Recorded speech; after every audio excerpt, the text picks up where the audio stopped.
Right, so Jim, this is an unexpected place to have come because, after all, nothing happens here. Well, the reason I'm here is because I'm so frustrated. Right. I'm frustrated about what could and what should have been. Over there, the Grosbeak Heights. Yeah. Over there. Over there, the edge of Nijmegen, and there's the freaking road There's bridge. the bridge, yeah. That's it. Yeah. Okay, and in behind here, I can't really see a huge amount, can you? Well, it's flat. There's the It's odd, flat. There's the odd barn. There's the odd dike. I mean, Okay, like the this one we're dike here, standing yeah. on. Yeah. Which is an obstacle. But it's not a town. General Jim Gavin. Yeah. What he says to Jumping Lingby- Jim Gavin. Jumping Jim Gavin. Coolest general in the American Army. Ever. Probably ever. The coolest general ever. Yeah. Okay, he says to Lingvist, who Yeah. is the commanding officer. He's not the coolest colonel ever. He so isn't. He's literally the deepest uncool, most uncool. He's a brilliant staff officer, right? But Yeah. he's not Good as an not XO, action guy. second in command, but Yeah. not an action man, not a combat leader. He says to Lingvist, who is the commander of the 508th Parachute Infantry Regiment, the 3rd Parachute Infantry Regiment of the 82nd Airborne Division, he says to him, go and get the bridge first night as soon as you possibly can. Yeah. Get it from the east. Yeah. Okay, this is looking east. And he says the reason you want to do that is because the bridge is on the east of the town. Then you don't have to fight through the town. Yeah. And as anyone in the military knows, you never want to get involved in fighting in a built-up area. If there's a way of not doing it, don't do it. There it is. Okay, can you see lots of urban built-up structures between us and the bridge? No. It doesn't take a rocket scientist to work out that is your best route to the bridge. Why is Lindqvist? Does he think he's done enough for the day? Does he lack the urgency? Is he not just? It's just. No, it's because they're on the heights and they're coming down off the heights that way into the southern part of the town, and they're holding key roadblocks. So he goes, well, they're already here. Let's just send them up through that way. Right. Okay. Because after all, if you come this way, you won't get stuck in the town, and the last thing you want to do is get stuck in the town. Yeah, it's hopeless, isn't it? It's absolutely hopeless. This is a Kaiser Carroll plane. This is a kind of roundabout 1944. They've come from that direction, from the south. Yeah. So what has happened? So, okay, so let's go back a little bit. Yeah. So Gavin says, get the bridge without delay. Yeah. That's his orders to Lingvist. Yeah. Lingvist says, I don't remember it like that. I remember it as, he told me to get the bridge, but get my other objectives first. Yeah, one of the objectives that the 508 goes for is the near Bosch Bridge, which is over that way to the west. Yeah. And they've already got the Homan Bridge. They've got number 7. They don't need it. Yeah. The bottom line is all those other objectives, great. If you don't hold on to them, if you don't hold on to the second drop zone, for the second lift on drop zone T, you might fail on the mission. But if you don't get across the Nijmegen Bridge, the mission will fail. The whole thing's failed. The whole thing's failed. Done.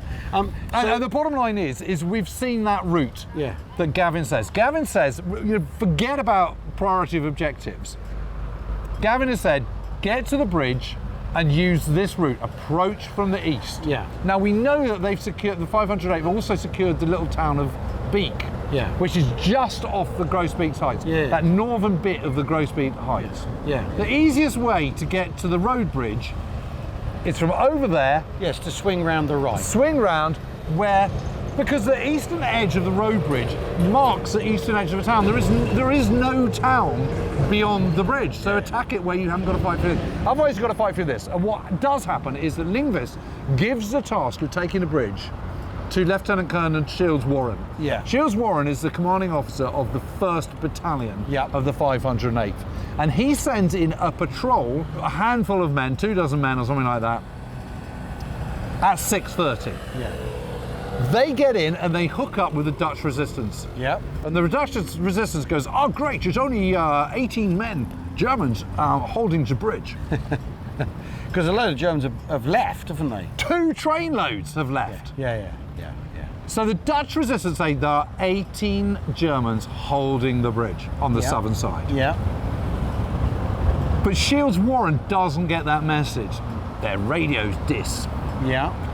So he doesn't hear back from the patrol. So instead he goes, okay, let's send in A company and B company and we'll have C company in reserve. Off you go. But he sends them in from the south of the town, not from the east of the town. And they get bogged down in the town. So what happens is B company gets lost. Yeah. There's supposed to be some Dutch guys to guide them. Yeah. but they don't rendezvous. Yeah. So they're and they hang around going, where the hell's B Company? Yeah. Eventually they go, well, we better crack on. So Yeah. they push in. They reach the Kaiser plane at around 10 o'clock that night. Which it's is dark. here, this roundabout. Yep. And at that moment, a machine gun bursts out. From up the road up there. Yep, as they're coming around here. But basically, that burst of machine gun fire is why the war doesn't end before Christmas 1944. Yeah. So Gavin then says, okay, right, you haven't got in, you've taken the wrong route, whatever, it's happened, let's reconvene, tomorrow morning we'll send in another one. So he then sends in Company G the following morning, and they don't get very far. So then Gavin plans a further assault that afternoon, by which time the first SS troops are starting to arrive. Yeah. The other thing, on night one, they hear sounds of trucks and troops crawling up.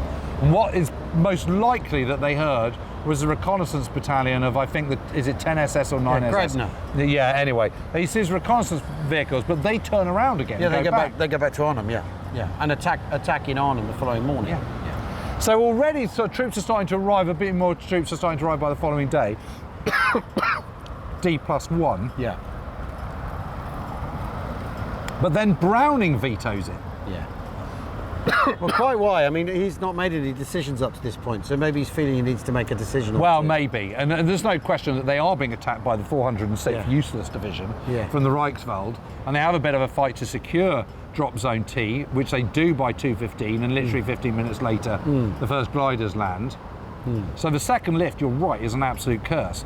But the bottom line is, they should have taken the bridge on D-Day, on Sunday the 17th of September, and saved themselves a whole load of hassle, saved the entire operation, and ensured that actually the war did end before Christmas. I mean, the thing is the thing to emphasise about, you come in a built-up area, it's a nightmare. Was the possibility that you've got to clear every single room in every single block. Yes. As you progress to where you're going. So, and every corner is a site, potential site for an ambush.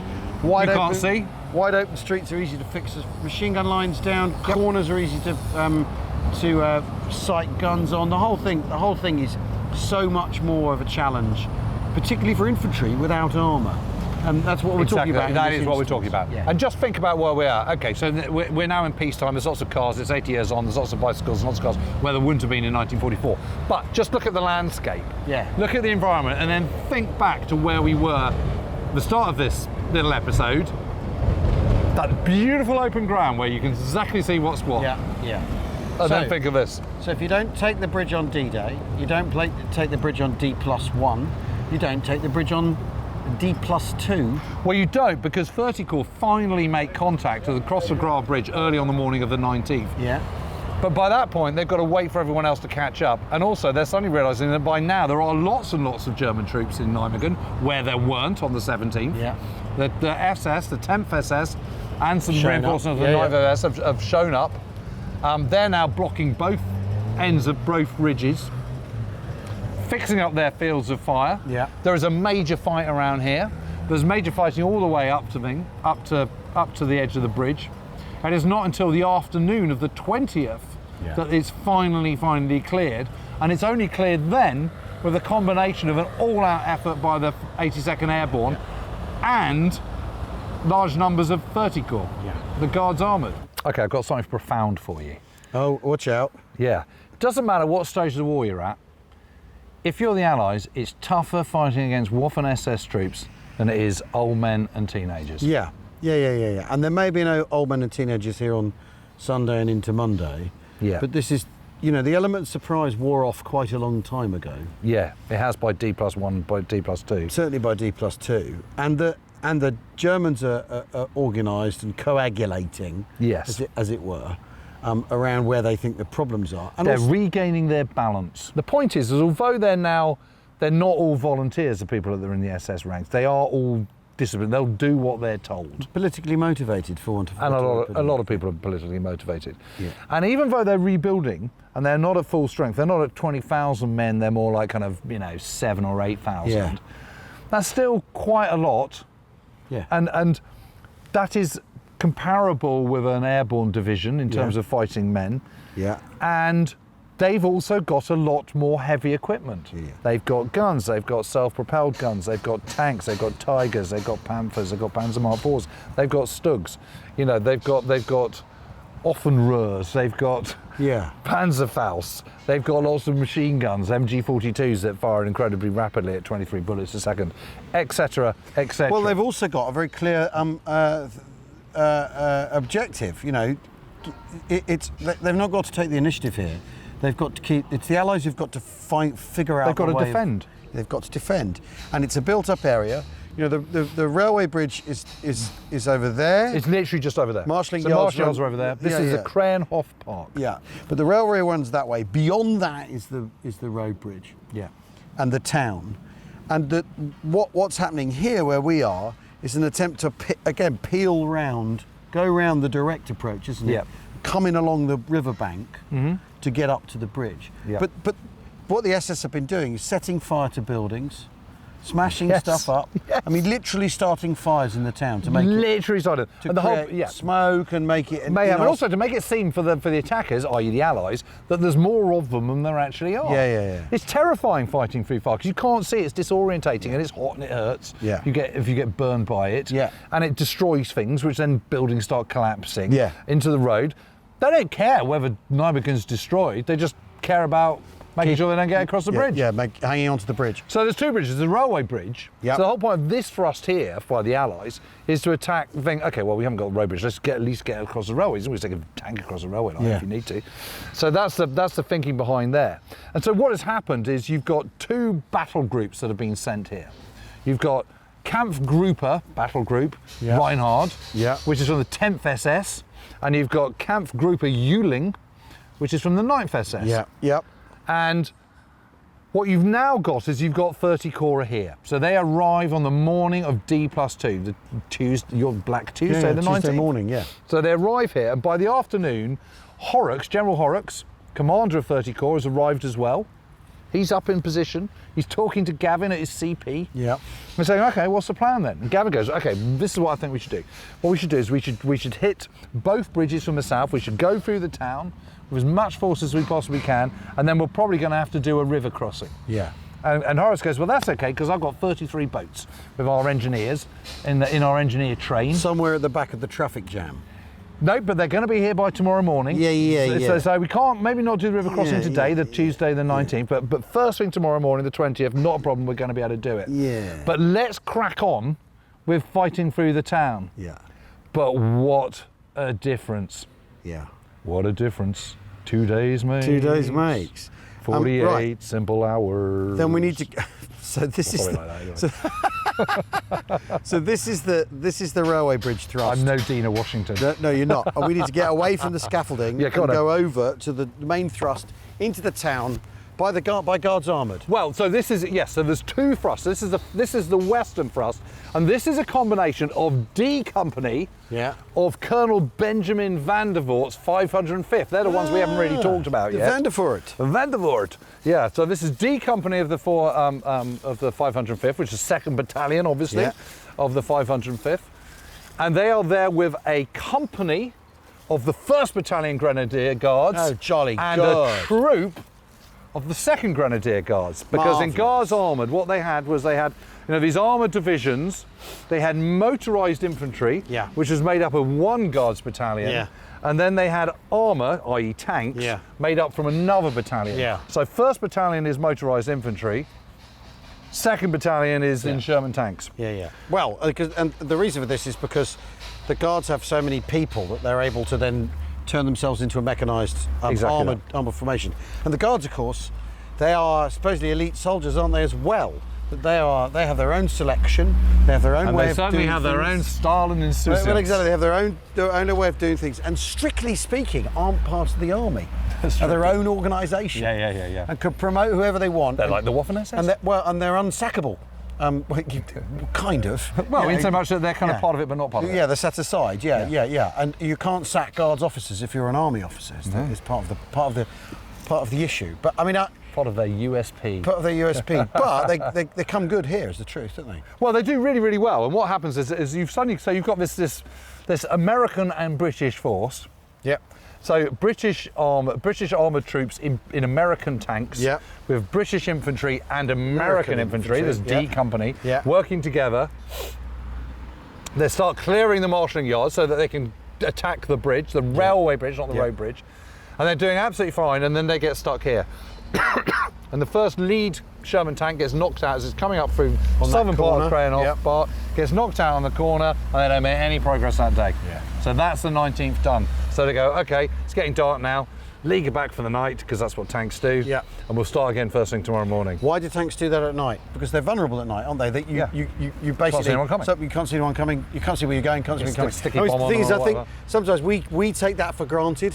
It's the reason that armour doesn't do anything at night, but it actually, the minute you stop and think about it, you know, well, because someone you can walk up, you can walk up and just stick a sticky climb bomb on the back, chuck a grenade through the hatch, whatever, you know, or a sticky bomb or whatever. I mean, you simply cannot have tanks out of action. If you're going to use them at night, you've got to be moving them, but that is a really, really high risk thing, even if you're moving, because you're not moving fast. The idea that tanks are beetling around at 30 miles an hour, it doesn't happen like that. They're creeping forward, stopping, firing, spraying stuff with machine guns, moving on again. It's an incredibly slow process. There's nothing quick about it at all. And if you can't see them coming, you haven't got the eyes, they're incredibly vulnerable. So that's why you don't operate at night. You're absolutely bang on. Exactly. So then, but at the same time on the 19th, you've also got these guys going attacking on the eastern force, and that's an entirely British thing. Right. Well, we'll go and look at that now. Yeah. So we were in the western part of the town, at Crayonhof Park, that triangular part. Now we've moved over to the western part, and this is, by this stage, this is an all British operation. This is not the 82nd Airborne here. Purely Guards armoured. Purely Guards armoured, and actually Gavin and General Alan Adair, Major General Alan Adair, who is the commander of the Guards Armour Division, have had a confab. They've kind of sat and worked out how they're going to do it, and they've recognised. But by this stage, this is just street by street, house by house. This is mouth holing.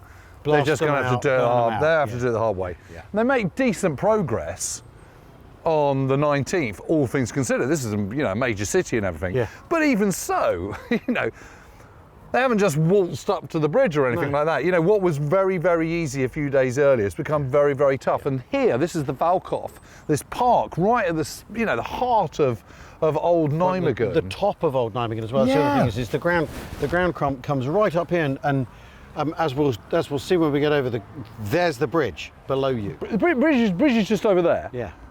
And it's a park, so it's really easy to dig into. It's got walls. It's part of a kind of ancient. It's a parkland, but it's around the edge of an ancient kind of sort of fortress. You've got to get up here. You've got to come over this open ground, and you've got to prize the Germans out, and that's incredibly difficult. And don't forget that so much of Nijmegen is burning. It's abandoned by civilians. Civilians are taking shelter in various hospitals and other kind of civic buildings, and are just having a terrible time. I mean, there's a reason why we look around here. It's all modern. It's all modern. It was absolutely hammered. And it's all due to that fighting here in. And in a peculiar way, it's kind of a sort of reverse version of the action in Arnhem, where you've got guys, really super motivated guys, hanging onto the area around the bridge, dug in, that need to be winkled out by armour and infantry. Completely. It's sort of the same deal, isn't it? Yeah, it is, and you can see why this is such a hard fight. And it goes on throughout the afternoon of the 20th as well, while the Vaal crossing is taking place. There is this terrible fighting here as well. And I think the thing to remember about 30 Corps itself, they're months into their deployment. So the 30 Corps that starts on the 17th of September isn't at full complement. No. Doesn't have all the bits and whistles and bells that it had when it first came to Northwest Europe. No. Has been on the go for a long time. The other thing to remember, of course, is that you do have tactical air in the Vaal crossing that's coming. But this is the thing that 30 Corps can bring with them. But it still needs setting up. It still needs keying in a way that earlier in the war in Normandy, Northwest Europe, where it's just a permanent fixture. Everything's just that much more difficult to maintain, to organise, to run. It's why the boats are delayed. You're coming up one road. you're trying to keep the road open, because that's the other thing. Is Horrocks, as well as wanting to get across here, his problem is keeping the corridor open further south. Yep. Lots of German counterattacks, lots of German attempts to ruin the entire enterprise. Yep. You know, because if you're cut off at the south, this bridge isn't any use to you at all. No. So I mean, I think. But also the other thing is, this is the same problem that the Germans faced in reverse. Those Panzer divisions arriving into Normandy back in June. Yeah. Is you're not arriving as a fully formed division. Yeah, exactly. That's exactly my point. Yeah. You know, you're just, when they say, oh, 30 Corps have arrived, no, they haven't. Yeah. The lead elements of Guards Armoured Division have arrived. Yeah. That's not the same thing at all. Yeah. And also, you're having to peel off quite a lot, as you say, to sort out, you know, bridges at Zon and Vecht. Well, the point of the spear becomes narrower and narrower the further north you get. Yeah. Because you're having, it's not what we would call deep battle now, where basically the whole thing rolls on. They've got to guard their flanks. The further they roll, the longer the flanks they are, the fewer the troops there are for the thrust of the spear. But it's amazing standing here. It's this beautiful parkland. It's one of the kind of, you know, the civic joys of Nijmegen. And yet this was the scene of some of the most brutal fighting in the whole of Operation Market Garden. Yeah. This is not rounding up a few old guys at the foot of a bridge and overwhelming them with your superior training, vigour and youth. No. This is house by house slogging against Waffen SS types. And it's a completely different kettle of fish. But the prize. Yeah. So what I want to do is I want us to go to the Belvedere. Okay. And that's the last thing that they have to take before they can secure the southern end of the bridge. So let's go there. Let's go there. It's a hell of a spot. I mean, the Grenadier Guards don't clear the Valkhof until later on that afternoon of the 20th. But actually on this part of the town and from the southern part of the town here, well, from south of where we are now, you've also got the 505th working alongside the British. Because the Gruspik Heights so when I was saying it's a British show, I meant just the Valkhof. God blimey, look at this. I know. Look at this view. I know, it's amazing, isn't it? It is the best view. And this is the Belvedere, and they only get this finally in the evening of the 20th by getting down a sort of back alley and manage to blast their way in. And when they get in, the SS troops that have been here have written graffiti all over the walls, sort of, you know, long live Adolf Hitler and all this kind of stuff. I mean, it's just absolutely bonkers. But that's it, and it's the same bridge. That's the most amazing thing about it. Yeah. It is the same bridge. Yeah, because the Germans do try and blow it up with frogmen, don't they?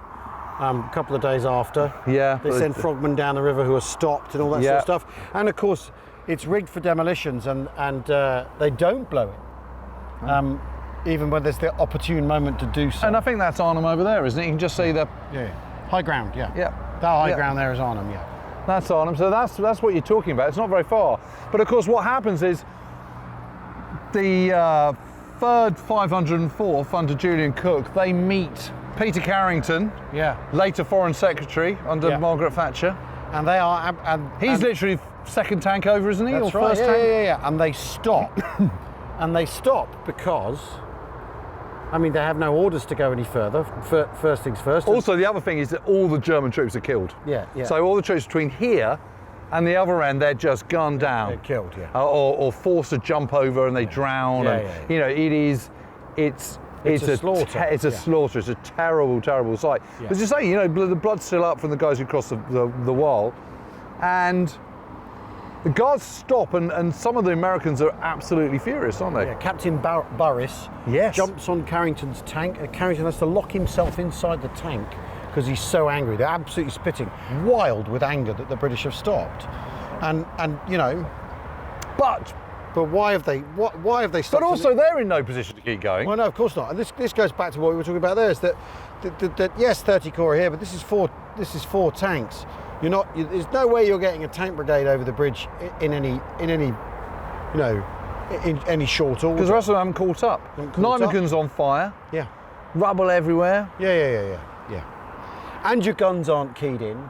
Your artillery isn't. I mean, the thing is though, these things all sound like when you know what's at stake at Arnhem, these things sound like excuses. But they're not. But they're not.